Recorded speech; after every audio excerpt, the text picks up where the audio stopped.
Hello, hello, hello, and welcome to Whose Views Reviews. There's something amiss at the Beacon Hill radio telescope, and we're just about to try to get to the bottom of it. Yes, it's time to welcome the fabulous Katy Manning as Jo, boo and hiss at the arrival of the masterly legend that is Roger Delgado, admire the new sparkly unit uniforms that the brig and crew are wearing, and all the while we're going to be marvelling at the magnificent Jon Pertwee. Ladies and gentlemen, boys and girls, it's time to head back to January 1971 and the beginning of Series 8. Well, this is new.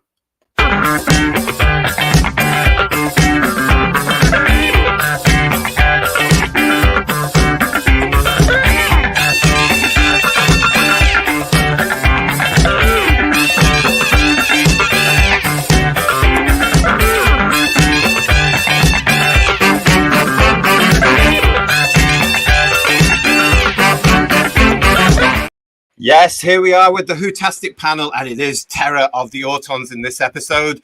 I'd like to say hello to Time Muddler, to John, and to Paul, all of whom are joining us. Hello, hello, hello. Hello, everybody. Well, so, guys, Terror of the Autons. The start of something very different, wouldn't you say? Oh, definitely, yeah.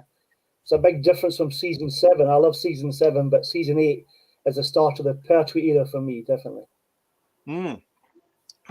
Guys, you get that feeling as well? Oh, yeah, absolutely. It's I don't. In many ways, I think that the contrast between Inferno and Terror of the Autons is a bigger contrast at times to War Games to Spearhead from Space. It is as if this program has again been rebooted. It just looks totally different. Two totally different stories, two totally different approaches to televising and producing those stories. And Terror of the Autons is another shot on the arm for Doctor Who. And as Paul quite rightly says, the Pertwee era, as we all remember it, begins in earnest. Yeah, this was the. I mean, if you think about this was a seminal moment in Doctor Who, wasn't it? They established so many new routines that have been echoed and followed and copied ever since. You mentioned the establishment properly of the unit team now, Captain Yates added to it, and the rapport was really strong. It's as if Barry Letts and Terence Six had really sussed it out. You've got the establishment and the experimentation continually of the radiophonic workshop. You've got a brand new companion who I think really does set the template. I know that an awful lot of time is spent on Sarah Jane Smith, and quite rightly, but Katy Manning really establishes the companion here. She's no fool. She might do the doe eyes, but she's manipulating, and she actually really helps the Doctor out, and their rapport really works. So I think she sets the modern companion properly. She is totally different, isn't she? She's absolutely totally different from anything that has been before her to that point. Do you think, guys, that this is also a sort of shift from the screaming female stereotypical character that we got for years and years and years in adventure, science fiction and fantasy? Could be. Certainly, in looking at the episodes again, I'm not sure if she's the first person to use the word assistant to describe that relationship between herself and the Doctor, because she does say the words, "I'm your new assistant." And that word stuck, and to this day still sticks. Many people call whatever person accompanies the Doctor's assistant. Certainly those of us of a certain generation. But yeah, I think you're right, JT. While Katy does do a fair bit of screaming, she does a fair bit of a whole lot of other stuff as well, which we weren't particularly used to at that time. And in addition just to providing a whole funky 70s image, she very is a role model, I think, for lots of young girls who might be watching too. Yeah, she's very effective, as in Amazon Prime is not as fast as her. The Doctor keeps asking her to get supplies, and she's hot. She is really good at this. I mean, honestly. So Jon Pertwee had Amazon Prime before his time. But, you know, she does. I mean, yeah, you had the women's lib reference to Sarah Jane, but with this actress and with this character, you had everything played. Female wiles. She also tells the Doctor off in her first story. She says, you know, don't be so childish. I mean, there's a lot of different levels to this character. She's not just, you know, an assistant per se. She's certainly not just a ham-fisted bun vendor, which is a classic Robert Holmes phrase, you know. to describe the doctor misrepresenting her as the tea lady. Yeah, she really is feisty. She's really feisty. She's got initiative. She goes out on her own and does things, and really, she does that wonderful thing about the doctor saying, "Don't wander off." And what does she do? She wanders off, but she creates the adventure, which is great. I mean, absolutely is. I mean, from my point of view, you know, at this point now, because we're talking about Terror of the Autons being the relaunch, if you like, for the series. I mean, this is where the Pertwee series certainly starts to come in play, and we all know about the Pertwee family. It's now famous, isn't it? But Jo is right from the moment she comes in with that little bouncy little look, and the Pertwee doctor just cannot say you're not suitable. He can't give her the chop. You can feel the sparks already between these two characters coming through, can't you? It's actually quite magical. And there's the Brig looking on, going, you know, it's great. Yeah, go on. She supplies questions, keeps questioning, doesn't she? And you can see Pertwee loves this. The formula works at last. We all know that they tried it with Carolyn John and Liz Shaw, but she was almost his equal. Pertwee wasn't too comfortable with that, and with this, it just serves. She serves him the line. She asks him the questions. He's very comfortable, therefore, being the authority figure. There's humour between the two of them. You know, I thought you had a science degree. And she said, well, I didn't say I passed. You know, they've got the humour working. Yeah, they really do. And it comes through that way as well. And what goes on here as well is that you've got this whole new look and vibe to this. And, you know, I rewatched The Terror of the Autons now. Was anybody here actually when it was first broadcast in January 1971? Right, John. Well, how old were you back then? Can I ask you? Oh, you bloody cat! No, I was 7 years of age. Oh, right. So your memory of this will be really cool because what? Can I ask you then? I've always thought about how did the kids sitting down at Saturday tea time to watch Terror of the Autons react? Because it was Doctor Who. But it was different. Can you remember your initial? Ooh, not particularly the Terror of the Autons. I can remember the Autons and the feeling that, and the whole idea of Saturday and Doctor Who. And it was before there was the phrase event television. For those of us that love Doctor Who, Doctor Who was an event. The whole of my Saturday was shaped around waiting for Doctor Who, watching Doctor Who, and then getting over the fact that I just watched Doctor Who in that generation, because we couldn't rewatch it. There was no videos. There was nothing of those, no streaming, nothing at all. You saw it and then it was over. But what I do remember is when I realised that the Autons were coming back, they had been perhaps the most thing I'd been scared about ever in Doctor Who. Right.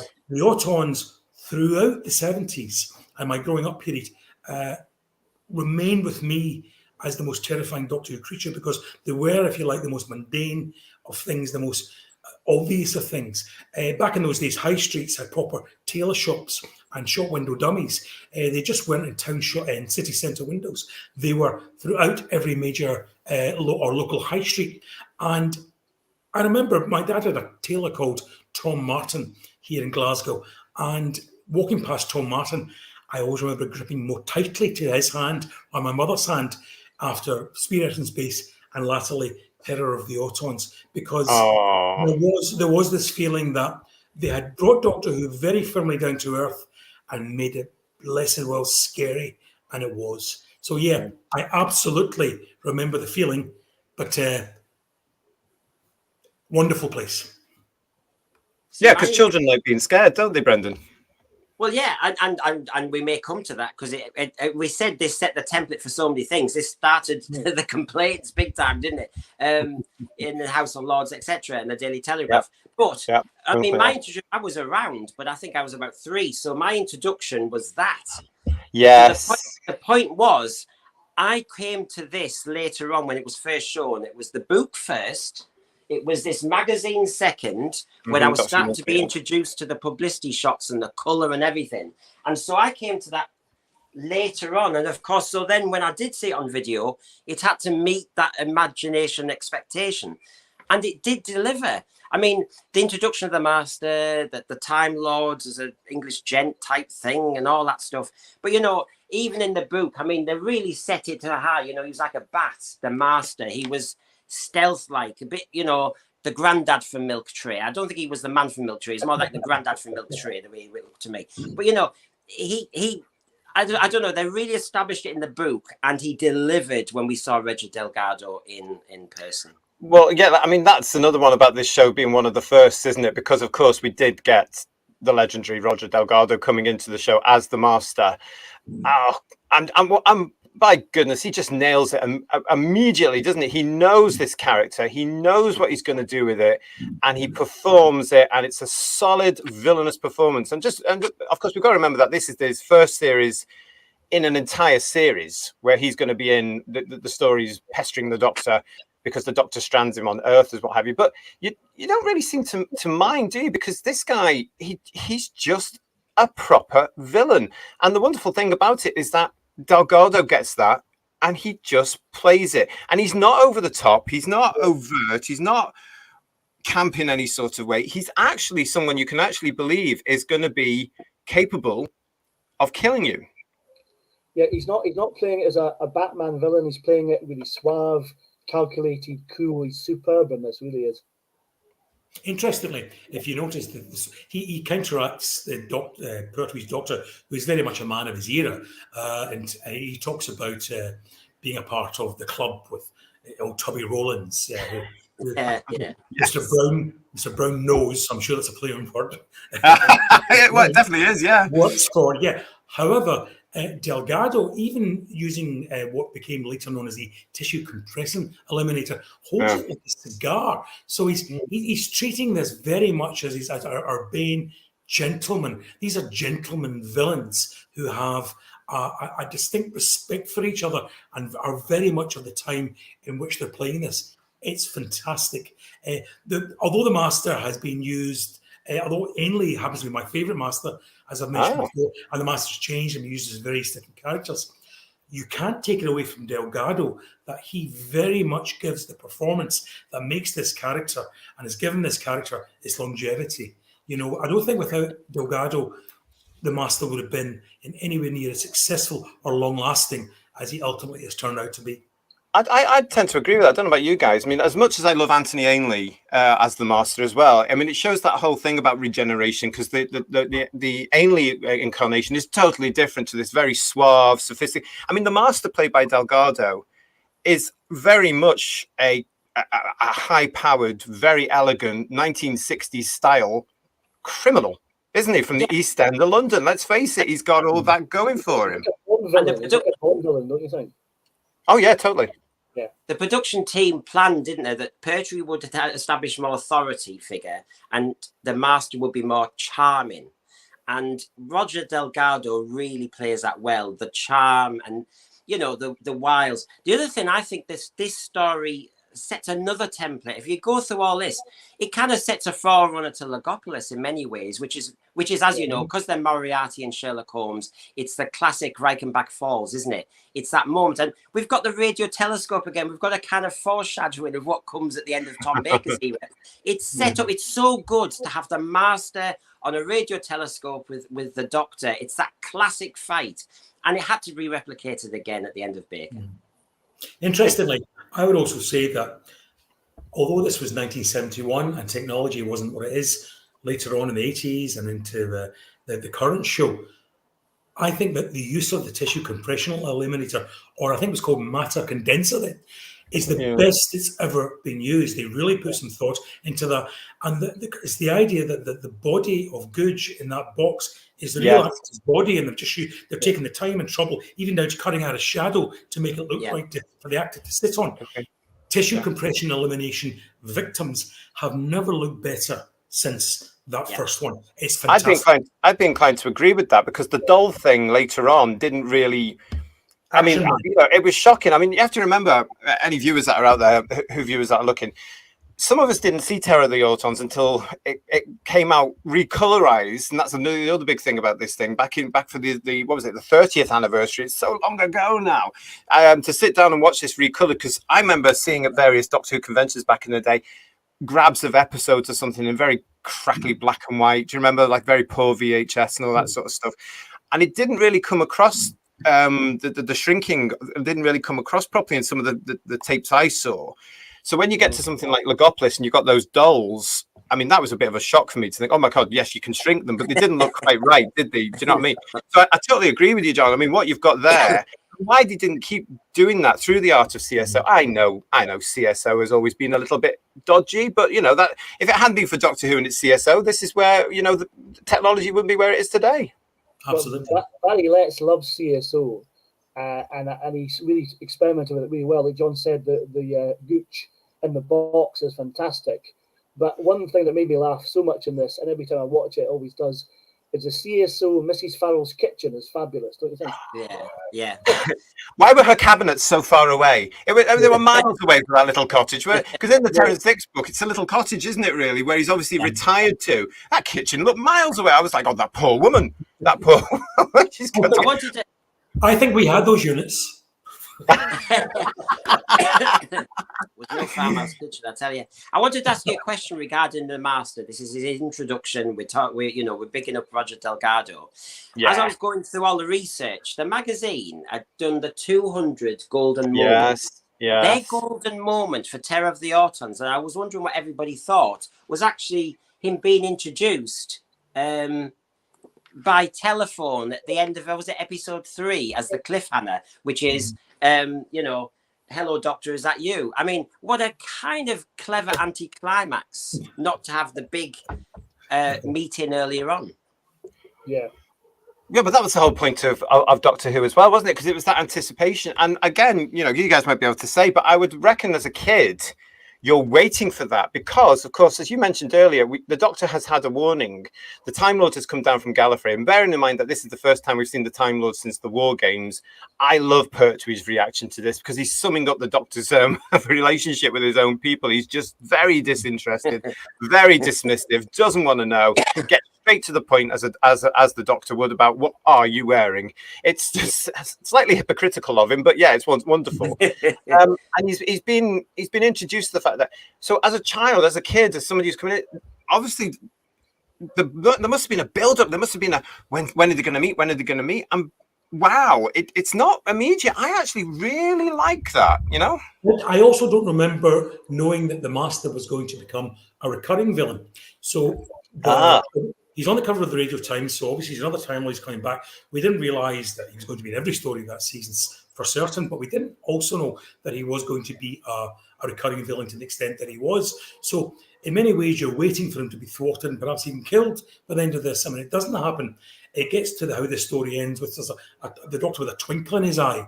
And I think that for modern eyes, perhaps the most, not upsetting, but disconcerting moment of the story in that we've got the Farrell family. Poor Mrs. Farrell has her son and her husband lying dead at her feet practically.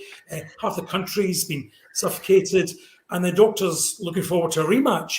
It just strikes a little bit of that Batman thing. Before. So I think nowadays it would be done with a little bit more sensibility towards that. But you can understand exactly what we're doing. They were setting it up for the matches to come. Yep. But I don't think at the time we knew how big the Master was going to be that season. Mm. Well, it's interesting about the Master being big to keep on the cover of the Radio Times. You're probably aware of this story, but there's a great story about Jon Pertwee being really miffed because Delgado is on the Radio Times. He's a big character and he's a tiny, tiny little figure.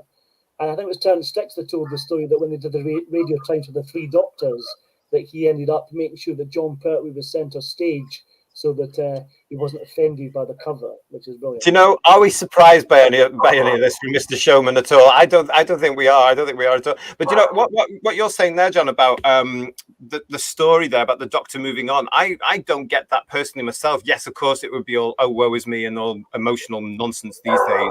But from my point of view, it's quite good because it shows his alien nature, because we always have to remind people the Doctor is not a human being. He looks at things differently and he'll approach things differently. Secondly, yes, he is going to relish the fact that his best enemy, his old friend, of which we know nothing of at this stage, of course, which is the beauty of it, is on Earth, trapped on Earth with him, and he can't wait for it to come up. And also because television was different then. I mean, you were looking at 4 weeks later after all this, kids would have moved on by then, surely. You're probably right. As I said, I'm looking at through sort of with modern sensibilities and my 50 blank years now then. Whereas I probably wouldn't have cared less. You're very much, that's finished, let's get on to the next thing. And I think that's what the doctor was signalling there at the end of that we're now ready for the rematch. That was like the aperitif. Now we're ready for the main course, if you'd like to come. So yeah, I do get that. It's just that it's one of those things that nowadays stick out at you. Absolutely. We just have to say, let's just say very quickly, let's just say hello to everybody that's watching and tuning in, Paul. Let's say hello to everybody that's watching us. Thank you so much for joining us for Who's Views Reviews here on Terror of the Autumn. We are live. Keep your comments coming. Please like and subscribe. We appreciate all that. And it's great to see you. Thank you very much for finding us and tuning in with this review show. Paul, what were you going to say? I was going to say, I didn't see Terror of the Autons originally when it was on. I'm not as old as John, but nearly as old as John. I saw my first clip of Terror of the Autons in 1977 on Who's Doctor Who. Oh, yes. I saw a clip of it. And the clip I saw in it was the bit with the troll doll that the Master puts in Mr. Farrell's car and it comes to life. And that terrified me. I was 11 at the time. It terrified me. And I only just recovered 2 weeks ago from the giant rats. So I was obviously quite stressed out at that point as a kid, with these scary things on Doctor Who. So, well, that was one of the things. I mean, please, it was somebody telling me that these things were in the shops. I know. I mean, when they had all that, the fuss and the controversy about whether, Doctor Who was too scary for kids, and the issue about the police and the daffodils and these apparently cuddly toys. In what shape or form was that going to be a doll that every kid wants by their bed? I mean, I've seen people like that very early on a Sunday morning. I have to be honest with viewers. I have seen people like that on a Sunday morning. But was that? I mean, a kid would run a mile from that, surely. It was vile. What I did like about it is that when the doctor's investigating it, for want of a better word, and the scalpel and boom, I love the camera's just a little bit up so they can't see this piece of plastic being. And I just thought, now that's a bit of sensitivity at the time, so the children can't see this thing that had come to life going through. And that's one of the things I noticed. Sorry, Paul, carry on. I was going to say, what I really liked about that bit is I think Captain Yates is watching the doctor prodding the toy. And you can see he's a bit squeamish about it. It's very funny to watch Richard Francis' reactions to that. They're brilliant, really funny. Yeah, you're right, Paul. But that was one of the things I noticed about the episode in general, because obviously the producer Barry Letts directed this also. Yes, he did. And he made some odd directorial choices. You're right. He showed some sensitivity, perhaps, to children seeing this plastic doll cut open, and then we're told later on that it's all plastic through. So. Fair enough, that's fine. But nonetheless, that only an episode before, he treats us to watching the very last dying breath of a man who's being suffocated by a black plastic chair. We actually see McDermott's last breath. And so to show sensitivity, about kids maybe seeing a doll cut open, even an ugly doll, but at the same point, we can watch this old fella breathe his last and then check out his pension credentials later. Later. It's all a bit strange because he does another thing as well. I'm sorry to labour this point. He does another thing. When the doctor's opening up the bomb that the master's left for him, he keeps the camera away from Captain Yates and the director of the unit, and it stays on the doctor throughout, even though these characters have come in. And he must have had reasons to do that. I've never been able to fathom why. But he made some odd choices directorially. He directs it very well. He made some odd choices, and I would love to still have the opportunity to ask the lovely Barry Letts why that happened. Maybe some of you might enlighten me. Who knows? No, I don't think it's ever come up at the times I've seen him. But when we go through that, I mean, it's all about the balance, isn't it? I mean, it shows. I'm not saying that they went out of their way to measure the scares, but in this episode, in these 4 episodes, they actually sort of do. So with the troll doll thing, they're actually saying, well, actually, it could be a big red herring, if you like, in a way. When it comes to what I always joked as the gentleman going towards Mastermind and sitting in that big black chair, getting ready. I mean, that is genuinely quite scary. But do you know what? I reckon children then, as they could do today, would have found that quite thrilling in a sense. You know, I mean, that's part of Doctor Who's nature, isn't it? To be scared a bit. But you do see his very last breath. If you had a tail like that in the 70s, you could actually, if you were a kid in the 70s and had a tail like that, you could reenact bits of Doctor Who by, you know, pretending to play dead and stuff with the chair. You know, people did that kind of thing, you know? Yeah. I mean, that's the brilliant thing about all this thing. I mean, plastic, of course, was just beginning to take hold back in 1971, wasn't it, Brendan? So it was a real case of being able to, you know, it was still a newfangled thing. And you know, we had all this stuff, this fuss about, you know, in Spearhead from Space, and then it carries on into this. I mean, it's a very clever use. I mean, it shows again the wonderful Robert Holmes and his awareness, doesn't it, of things that are going on. Yeah, and the story was allowed to run riot in both those stories about the plastic and the nesting consciousness. We didn't get any labouring of the point, anti-plastic or anything like that. So it was we were, you know, when you look back at it now, it's interesting, isn't it? Because you know exactly what would happen now if they did the same story. We'd get a real anti-plastic lecture. As it was, let the story run. Funny enough, talking about the cliffhangers and the deaths, and there were some gruesome ones, really. Although I do have a quote from Ask Aspel, and all the kids on the program at their interview said it was silly at the end, and they weren't complaining about any of the deaths at all. I thought the one missed cliffhanger, the one I'd have loved, because it made me jump when I watched it just the other day, was, I don't know why he was there, but the Auton in the safe. That made me jump. That was really confronting. I love that bit, actually, because that's a bit where if you jumped, you can guess that the kids at the time did as well. You know, I mean, since then it has become a bit of well, it's a cliche now, isn't it? You're going to open the door and there's something behind it. But back then, it must have been completely and utterly brand new and novel and what have you. I want to talk about. I mean, we've talked about the characters of Joe and the Master coming into this, but Unit gets a little bit of a makeover on this as well. And you can actually, you know, along with the Brig carrying over from season 7, here is the making of the legendary Doctor Who family from the Pertwee era. This would take them through the next few years here, and they would be working hard together on this and belting out some wonderful characters. Let's talk about the legend that is, of course, Nick Courtney. Much missed on Doctor Who fronts, much missed in the fandom. A gentleman down to his toes. He was absolutely fantastic. And here he is now in what is a more recognizable, would you say, form of unit, for want of a better word. Nick Courtney is on record as having hated his original Brigadier outfit. He called it the chocolate soldier outfit, I think, according to Term 6. And I think also he thought it gave him a saggy bottom. The trousers never fitted properly. So he was a handsome man and trim figure. So he wanted something that would show that those attributes off. So I think this was a much better look for him. And we know the stories about how Barry Letts just asked about what a man or a brigadier would be wearing. So it's with regular army, but perhaps with a United Nations flash on it, which indeed he did do. But in this story, you get the classic look for the brigadier. And interestingly enough, his last appearance in the classic series in Battlefield, he's wearing that classic look still, although it's a little bit tighter around the girth.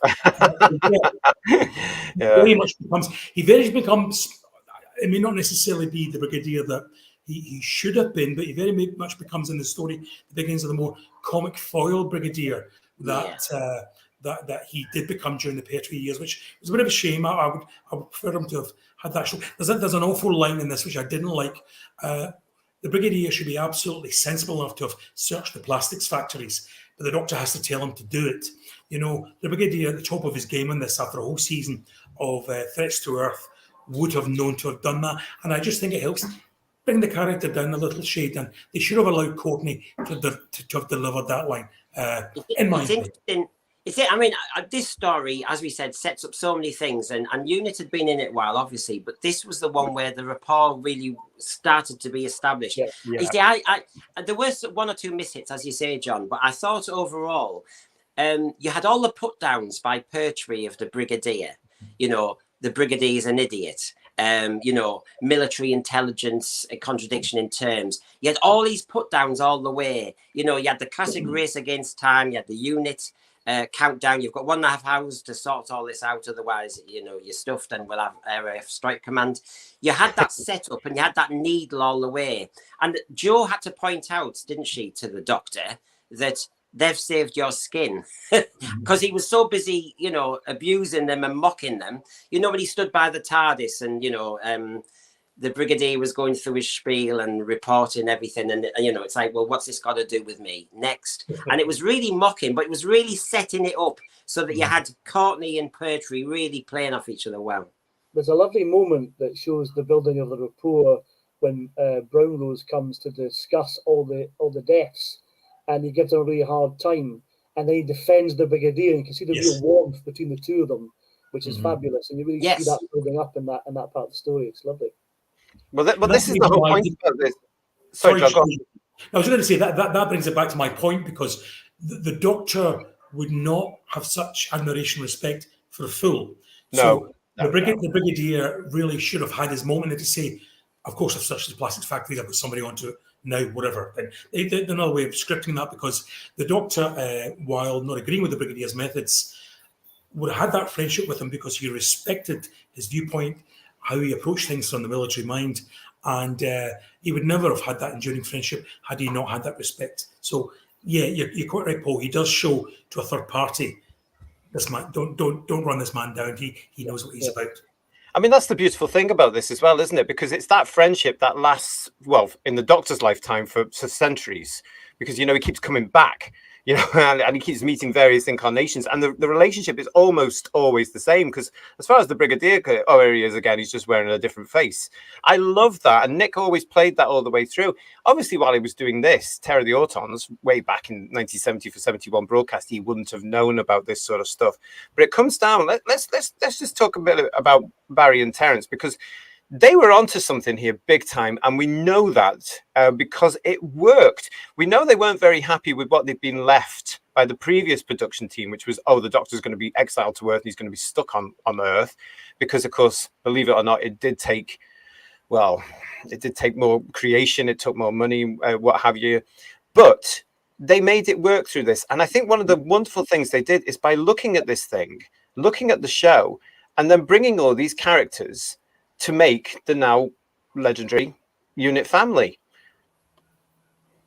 And that's it. It's making the family. And that you can see how RTD picked up on some of those aspects when he wanted to reboot the show. The Autons were the first one, of course. He had to bring them back. They've had such an impact. It had to be those.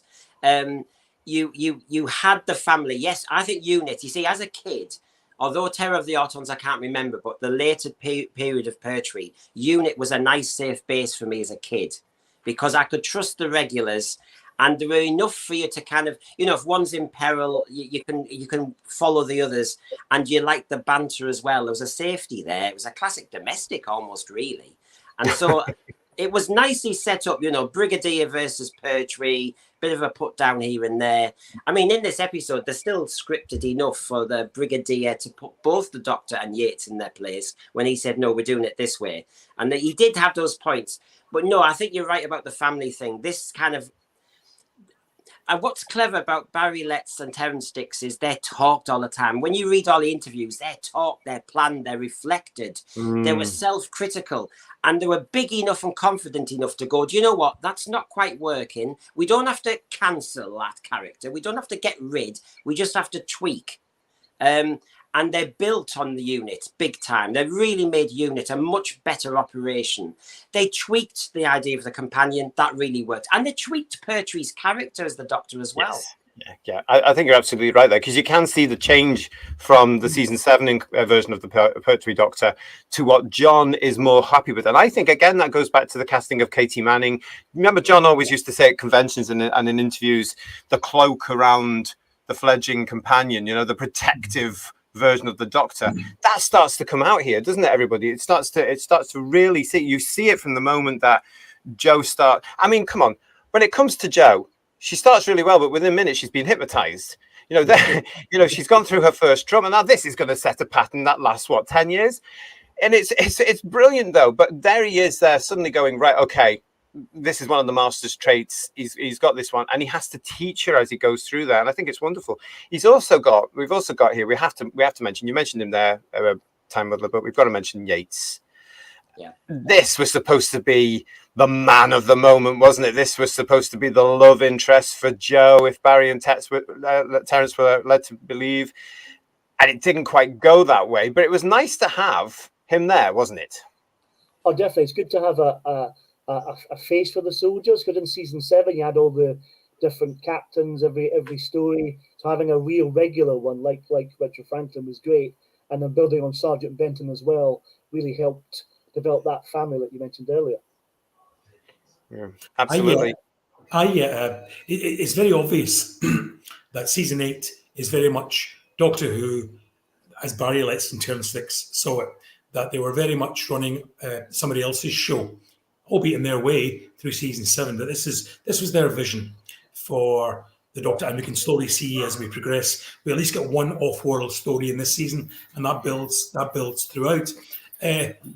Over the years, season 7 has been reappraised by a lot of people and become very much one of their favourite seasons. I love season 7. Yeah.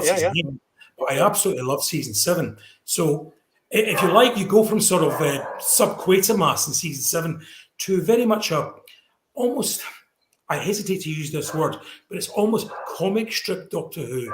And I mean that in the nicest sense, in that it's bold and it's brash and it's colourful.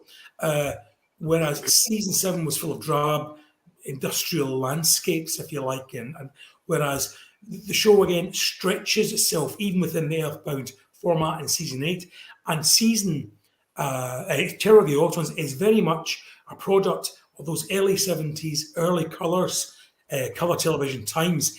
It explodes out of the screen at you. It's go, hiya, we're colourful, and you get all that, as opposed to the more drab season 7's drabs in terms of its colour palette.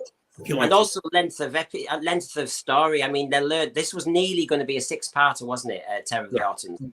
And they've learnt their lesson. I know what you're saying about season 7. Can't knock it in that way. But and the industrial element, I totally agree with you, John. But they've realised this is, when you added the colour, it's making it more accessible to the mainstream, isn't it? Just touches of stuff. Let's not do a 7-episode. Let's just get in there.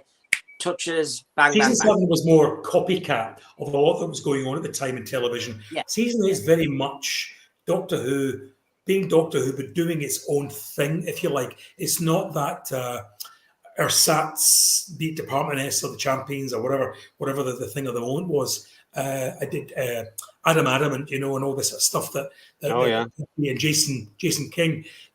Very much people know those garments that Pertwee aped as well. But season 8 is Doctor Who very much asserting its Doctor Who credentials onto that format. Brilliant. It's interesting to say, John, that it was very colourful, which it was. But my understanding was at the time, certainly my family, no one had a colour TV, so they saw most of it in black and white, which was really bizarre.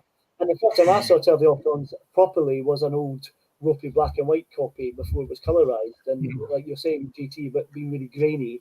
And these people saw them in black and white, until probably till Day of the Daleks at least, But it is quite amazing that was how it was perceived, and now we look at it through the recolored versions that you can get on the recently released Series 8 Blu-ray set as well, which is fantastic. And it's just wonderful to have that whole there. But I hear what you're saying, John, about how that looks. I mean, Quatermass was often mentioned, of course, by Barry and Terence in their early days, and that was, in my point of view, it's an unfavourable comparison to Doctor Who. I understand that there's certain things that run through both shows, but Doctor Who is its own beast, and this is where Series 8 actually takes that forward to be able to say, well, look, hang on a minute, you've got the Doctor trapped by all these people around him. He can't get off world. Suddenly he's got his Moriarty, because that's what Terence always went, well, if we've got a Sherlock Holmes figure, we've got the Watson figure in the Brigadier, then we do need the Moriarty figure, and that's where it all comes from. It's recognizable television there. You could put these things on today, not that anybody ever would, on mainstream television, and the public could sit down and watch it and recognize this format. Absolutely, yeah, absolutely. And even down to the naming of that Moriarty, copying the sort of academic side of things. So we have the Doctor, so they give him an academic title, the Master. You know, it would have been all too easy to say, well, he's the Doctor, let's call him the Professor, or let's call him the Surgeon. But the Master, it's fantastic. Just like Terence Dicks and Barry, how lucky were we to have Terence Dicks and Barry Letts taking a programme which, although it done well and survived, and God bless Patrick Troughton, was really, you know, on its uppers. And the BBC, as we know, were actively looking for something to replace it with. They were indeed. So not only did season 7 do well, but on season 7, within season 8, they grew that popularity. And Doctor Who was pulling in figures like it hadn't done since the time of the Daleks. So these were two men at the top of their game, bringing their talent to a show which they were just able to fly in. And although subsequent production teams have brought their own gift to it as well, be it Hinchcliffe and Holmes or John Nathan Turner and Bidmaid or whoever, I still believe this was Doctor Who's ideal partnership in terms of knowing it inside out, knowing what worked, knowing what didn't. They had clunkers, but my goodness, they admitted to those clunkers. But Doctor Who, not only was it in safe hands, it was a bit like passing over your garden to Percy Thrower. They knew. That's a name. I don't listen. I've given my age away now. If I hadn't before, I think you've given all our ages away there, because we all know who that is. If you know who Percy Thrower is, welcome to the club. But it was like passing your most precious plant over to the best possible person, because not only did they take it and bring it back to life again, they absolutely let it bloom. And Doctor Who is here today as a direct result of Barry Letts. There had to be good. I'm replicating what you're saying, John, in a different way. There had to be good because of the stipulations and limitations on them. You know, we liked Hinchcliffe and others later on, but these two had to, within the limitations of the programme, really make this imaginative and creative and still bring you back week by week. I think the ratings, for example, for this story, it added almost 1 million, didn't it, within the 4 episodes? Oh yeah, it did really, really well. It got anywhere between 7 and 8 million. Yeah. I mean, so unlike nowadays when we lose viewers, this one was accumulating. It was adding. Well, it's funny, by the time Jon Pertwee left in season 11, I think they were up to about 11, 12 million. And the Doctor could have been in a better place. But the difference between Planet Spiders Part 6 and War Games 10 in terms of ratings and popularity are massive. So we're a great debt to Barry and Terence, who I actually adore, and I miss them so much. They're fantastic. Absolutely. Yeah. The Doctor Who will be lucky if it ever gets somebody like Barry Letts and Terence Dicks in charge. I absolutely get how important RTD has been. I also get how John Nathan Turner was the man who basically kept Doctor Who going throughout the mid to late 80s. Absolutely, he did. But the point it really has to be made is there would have been no show for them to work on or revive, because Doctor Who, and I think it was Terence Dicks himself who said this, would have been a show well remembered and well regarded that lasted mid 60s to the end of the 60s. Yes. But for them taking it over and turning it into the success it became, and ultimately the cult, if you like. I'm not so keen on that word, because I think Doctor Who is the potential still to be a mainstream success. Yeah. It's a brand known throughout the world. And while Verity Lambert and Sidney Newman deserve the kudos for inventing that brand and bringing it to us, again, the people who cultivated it and made it bloom were those two men. And I doff if I was wearing a hat, be it a Tom Baker hat or a William Hartnell hat, I would doff it to them. Bless you both. I mean, this is why we say, you see, you've mentioned RTD and all the others that follow. They have to tap into this period, which is why we have to big up Barry Letts and Terence Dicks, because of the challenges on the programme, they created a formula, an accessible formula that allowed the programme to then launch into Tom Baker later on. Just as we praise Patrick Troughton for being the very first, change, and he made that successful, and we have to really give a lot of tribute to him, like Colin Baker does and everybody else, and says, he made it work. He made regeneration work. Barry Letts and Terence Dicks really set up, still in a kind of, the evolution of the program was still early doors, and they established something that you could tap into later on. We don't really see producers and production teams later on really inventing anything specifically new. The one thing I'd say is this is a Robert Holmes story. The Time Lord presentation I wasn't happy with. We got it right with Deadly Assassin, but you know, overall they sat down, they talked about the Blinovich limitation effect for Day of the Daleks. They'll have discussed Moriarty and Sherlock Holmes to death. They set up in this one story, the Master does disguise. The Master has a series of traps. If the first one doesn't work, he's got another one on the boil. They set the whole thing up. You never really had to evolve or develop the Master's character too much after this at all. Well, no, and I think part of that goes down to the fact that Delgado, of course, understands it completely and then plays it like we were discussing at the top of the show. He plays it seriously, you know, in his suave, sophisticated, but don't get on his bad side, because he actually is looking to, he's like a shark, isn't he? He's swimming around and he might be playing with you, but in a second he's going to eat you. I mean, that's the incredible thing. Listen, what you're mentioning about the Time Lord there, I love that bit where the Time Lord comes down, because, you know, you've got that whole non-interference thing. And I love the fact that he's tried. I love the fact that, like the Doctor, this being from another planet far in the future has tried to get it right. I mean, he does look like somebody from London at that time, because that's what London people did wear, isn't it? So he's got it sort of right. He's a bit like a tourist on holiday. You know, if you go to Scotland, you can't wear see Jimmy hats. or you have people in Australia wearing cocks, all that kind of cliched what humans might be like. So it's like a Time Lord on holiday, on vacation somewhere in Britain, and that's what he thinks humans look like. I think that's what it's like. Well, I think he's got it right when you look at what the Doctor's wearing. Come on. Could I just say one thing that one thing I thought Barry Letts and Terence Hicks also got right is Jon Pertwee's Doctor is a classic flawed hero, and they work on this well, because there's moments in this story he's faffing around with a transdimensional, you know, Mark II circuit he's nicked from the Master's TARDIS, and he's not aware, unlike Joe, where the hell are they going, who's driving them.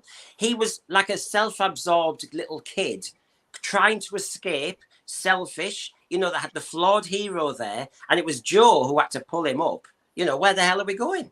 So they had that factored in well, which is good. We don't want the superhero Doctor that we have now. We want the flawed hero. No. That cliffhanger with the policeman, though. Oh, I love when Doctor Who's scared, but that's really scary. well, we have to.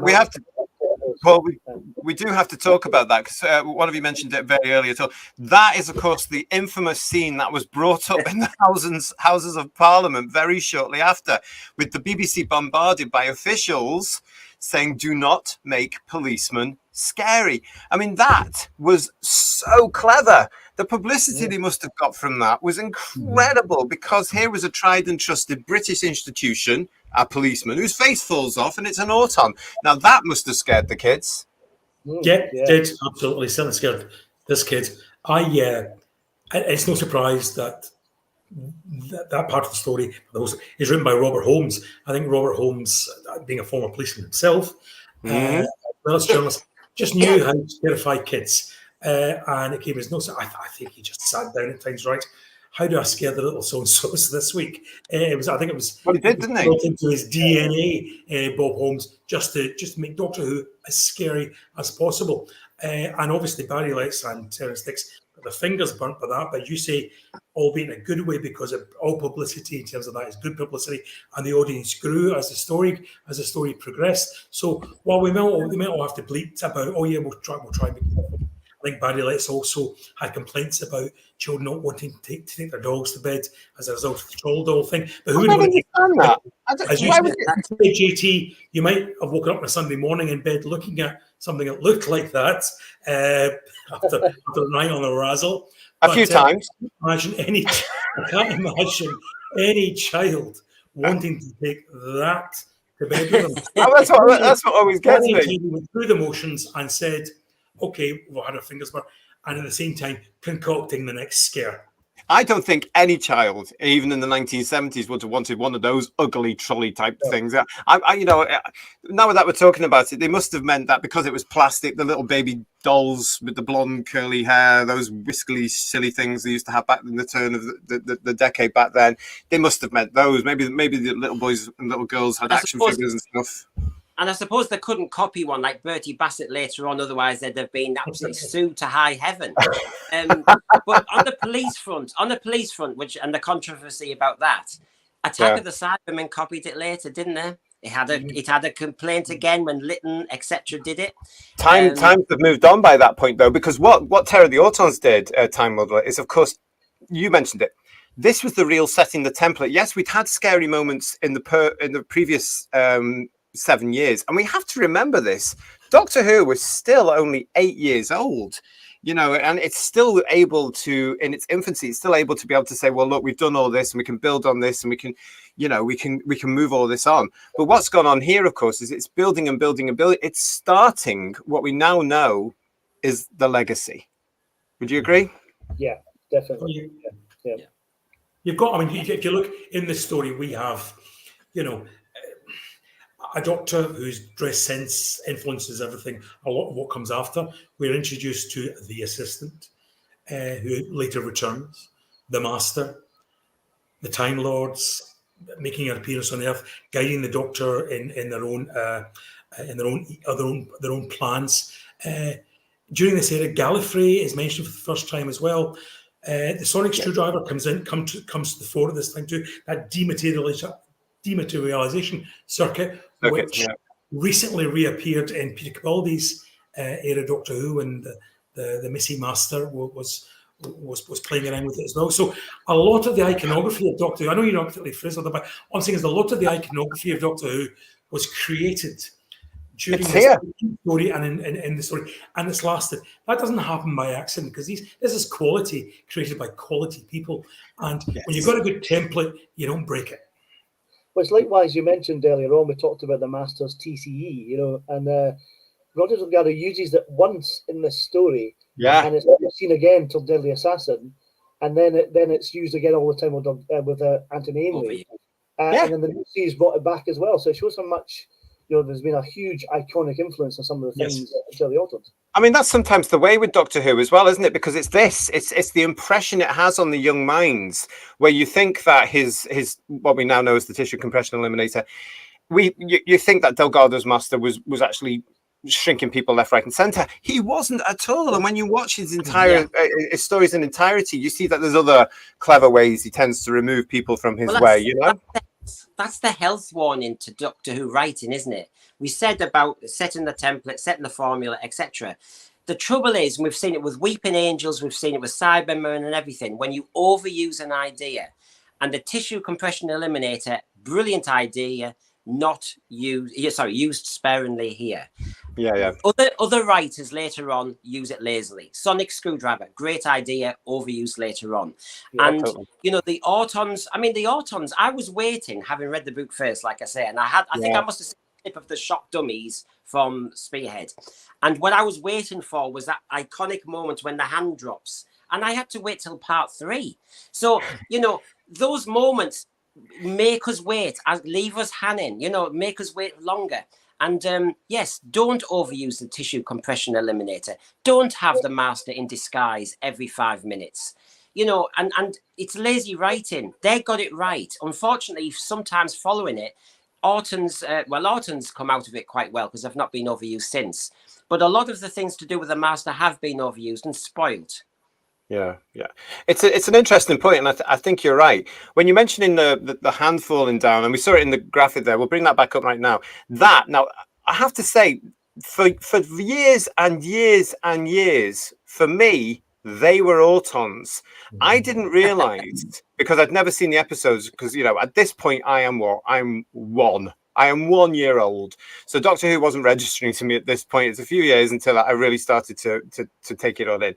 But, when you have things like, the original Doctor Who monster book, and you're seeing these things cropping up in Doctor Who Weekly, for me, an Auton was a thing with a big head and a hat on. So to find out that eventually later on in my late or mid-teens, actually it's not, there's something inside that, was a massive shock for me. I was like, what? These whole plane things, or the shop window dummies, or whatever. An Auton is anything that can be plastic. When I realized that, and it must have been about 7 or 8 or something like that, that was really horrific. I think the Autons are, the concept of the Nestines and the plastic is really frightening.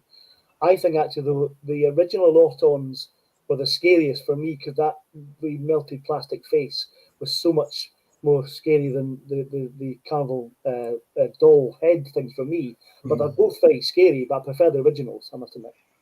I agree with Paul there about the original rough look of the Autons was creepier and scarier for me. It may have been the filmed effect of Spearhead which lended itself to that as well. However, the thing about the Autons, and this surprises me why we didn't see more of Nestine activity in Doctor Who, is because of the affinity for plastic. They're very versatile adversaries in that, unlike the Cybermen of the Daleks, who come back very much as the Cybermen of the Daleks, and then we eventually get Davros to sort of humanise the conversation with Daleks as well. The Autons, we could have had phone flexes and plastic chairs that looked like big black puddings, according to Mr. McDermott, before he breathed his last year.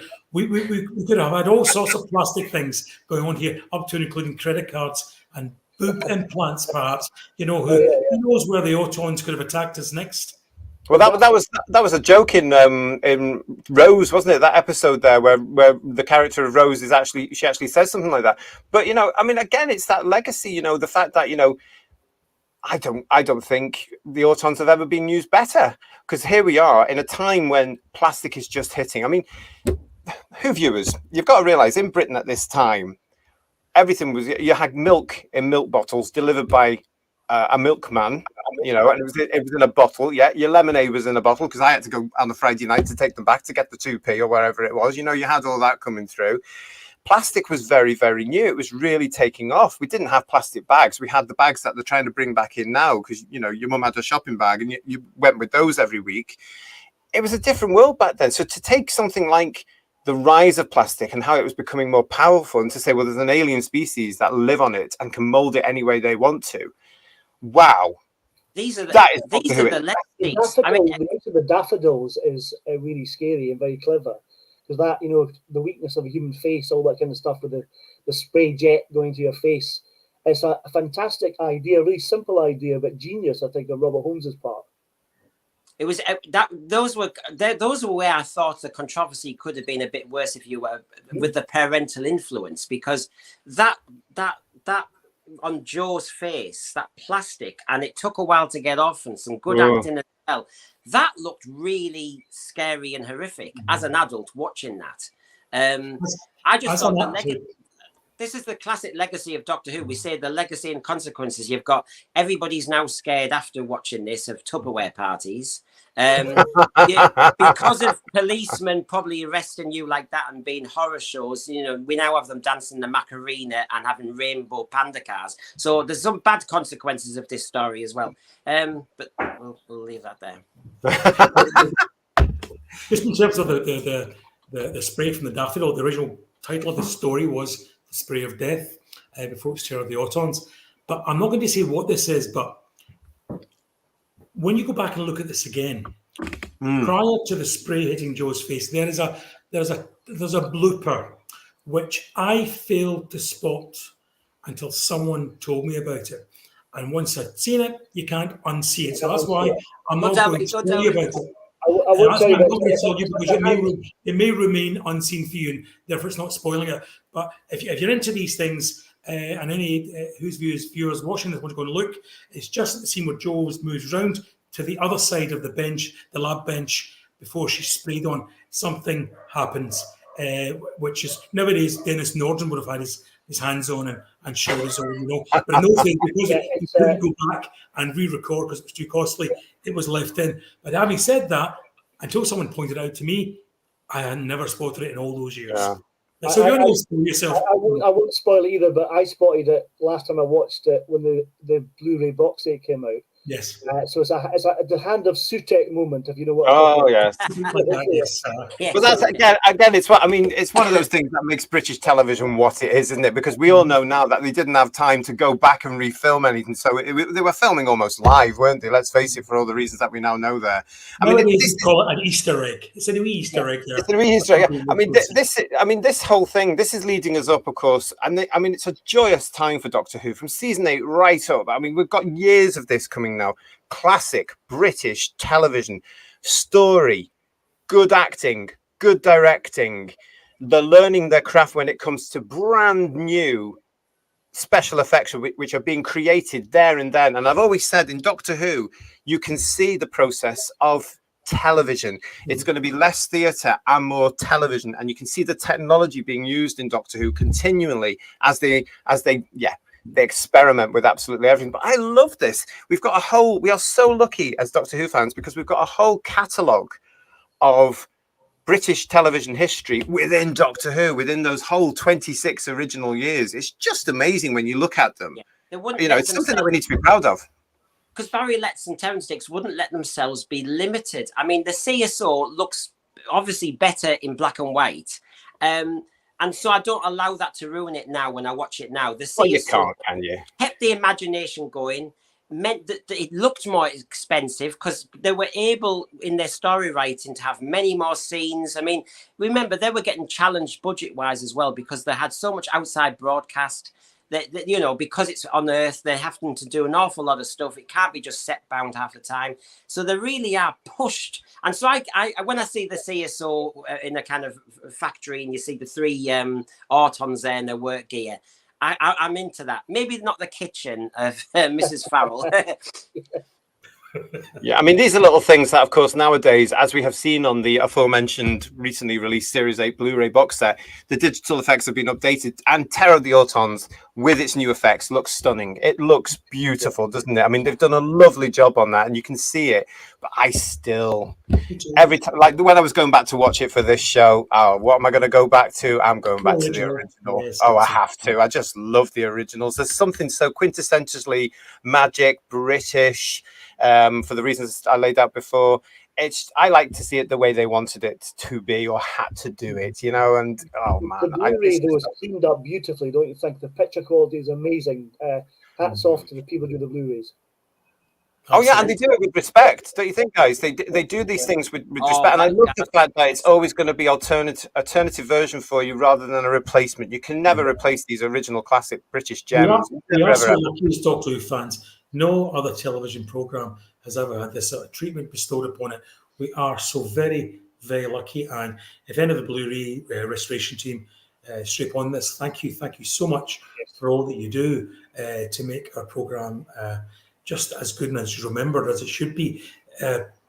Because people like to take it back to Barry and Terrance. Yeah. Their legacy needs to be remembered. It needs to be seen because, it's, as you say yourself, JT, it's very much a big part of British television history. It's what British television is all about. It's not cheap. It's not shoddy. It's done on a budget, but it's done with love and it's done with conviction and it's done with heart. And that's why Doctor Who lasted as long and has lasted as long as it is. And interestingly, when it's done for other reasons other than love and conviction and heart, that's when it begins to get a bit silly. Oh, totally. Yeah. Absolutely. But of course, what we're seeing here with all this that's coming out, and Terror of the Autons especially, as I mentioned before, it's all about the story. I love the fact that what Terrance and Barry produced and what comes out through Terror of the Autons as well, there's a beginning, a middle, and an end. Now, that's what we would have been taught at school about story. It has to have a beginning, a middle, and an end. And there it is. And in the context of all this, I mean, it's solid stuff. And I don't know, I look at some of the stuff that's produced on television these days. I don't see beginnings and middle and end. I see all this story arc nonsense, and this is part 1 of 400, or, you know, this is going to happen, and, oh, you've got to add that little bit there because it's going to play out in 10 episodes time, and you expect the audience to remember this and get on with it and being invested that much. And yet here we have 4 beautiful episodes where you don't have to know anything else because you've got the Doctor, who you are aware of anyway. You've got his new companion. You've got his friend, the Brigadier, and all his gang. And then you've got this new villain that's come in with these monsters that have come in. I think it's genius. I absolutely love it. And you've got the fun that, you know, the way Pertwee plays the Doctor, you don't have to like everything he does because he's quite bossy and authoritative in parts. Yeah. He has, like I said, the tension with unit and anything military. I love, please give Jon Pertwee some sheets of paper. And he wants a full report, a full analysis now.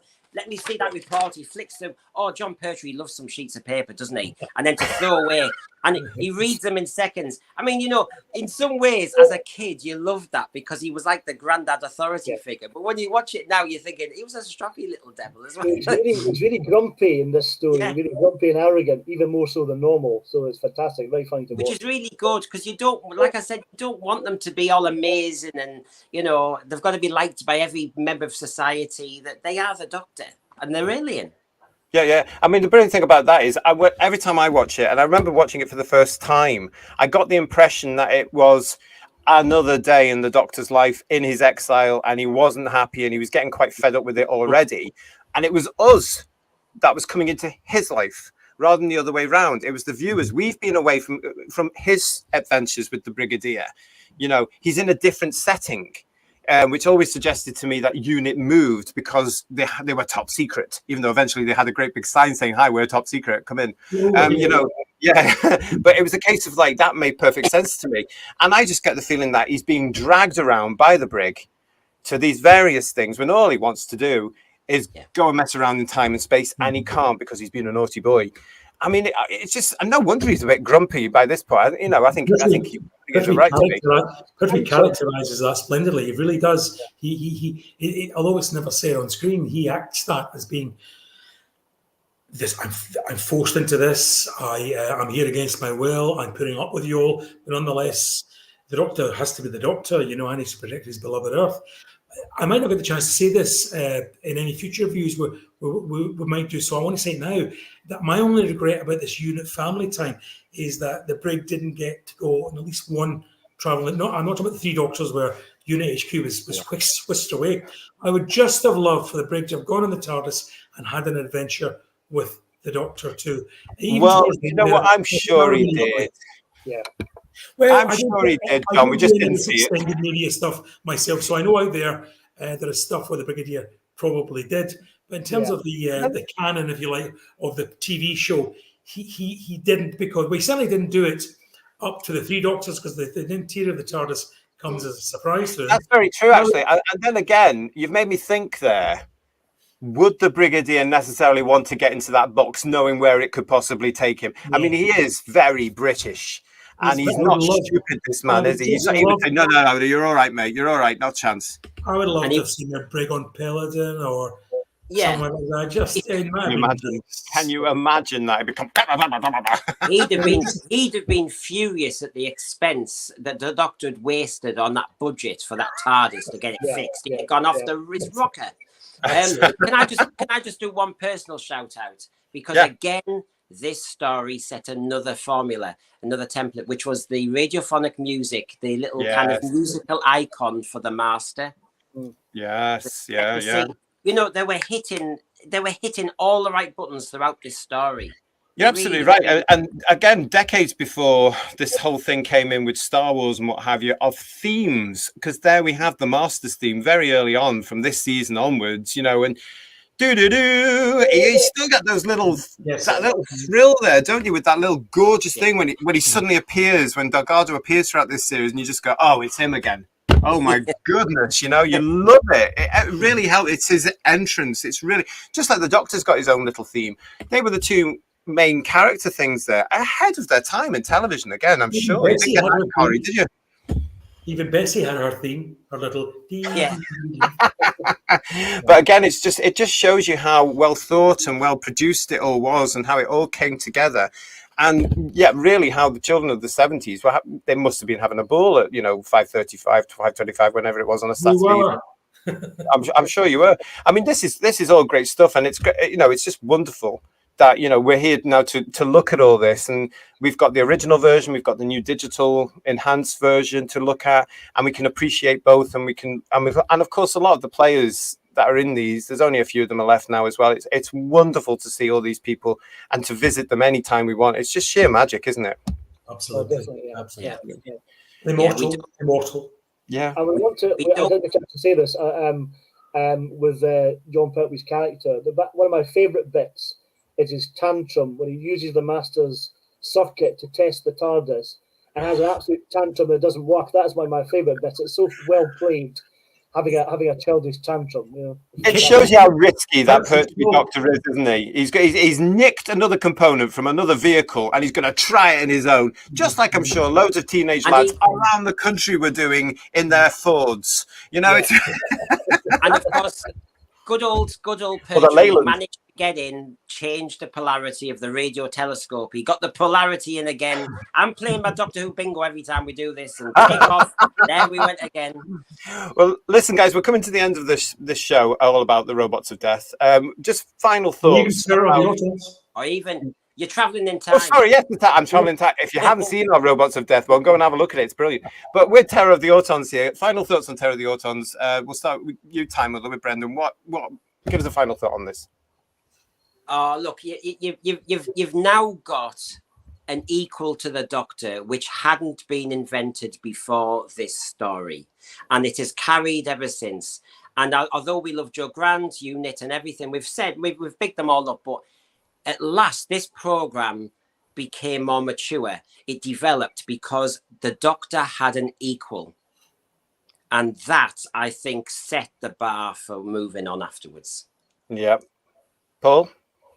Well, I agree a lot with Brendan, particularly that the Master is an iconic character, and you can see through the years that he's been brought back, sometimes successfully, sometimes not. But I think it's an iconic character that's really stuck with the programme. And Terror of the Autons is a great family audience. It brings the families in now. Season 7 was a bit more gritty, a bit more adult, but this is Doctor Who as we know it, starting now at Terror of the Autons, definitely. Absolutely. And John?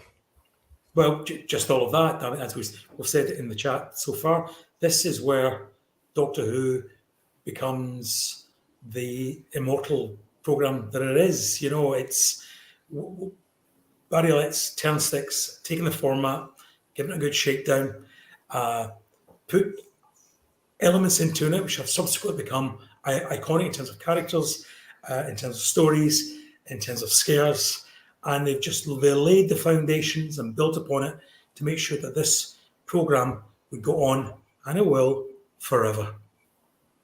Absolutely. Listen, I can't agree more with anything like this. I'm so pleased that we've managed to talk about Terror of the Autons as part of our reviews. We've got more coming up as well. Thank you very much for everybody that's been tuning in and watching us live and listening to us ramble on about this wonderful series. Thank you so much for joining us. We do really appreciate it. So yes, listen, there's more of these coming here on Who's Views Reviews. We've already done the Robots of Death. We've done the 5 Doctors. This is our 3rd one. We've got a lot more coming in this 2023, the 60th anniversary of Doctor Who. We're going to be celebrating stories from across the realm between 1963 and 1989. So please join us for those whenever you can. Great to see you all. Don't forget also, we've got some other stuff as well. This is Who's Views. Please like and subscribe. We've got the reviews, we've got discussions, we've got merchandise, and we've also got our brand new live stream, our Sunday breakfast show, which is going to be on towards the end of each month. That's a monthly show for you where we look at the Who's news of the month that's leading up to the 60th anniversary and beyond. Guys, thank you so much for joining me. I really, really appreciate it. I've enjoyed every minute of talking about Terror of the Autons with you. Thank you again for watching. Like and subscribe. We'll see you again very soon. Stay tuned. Bye-bye.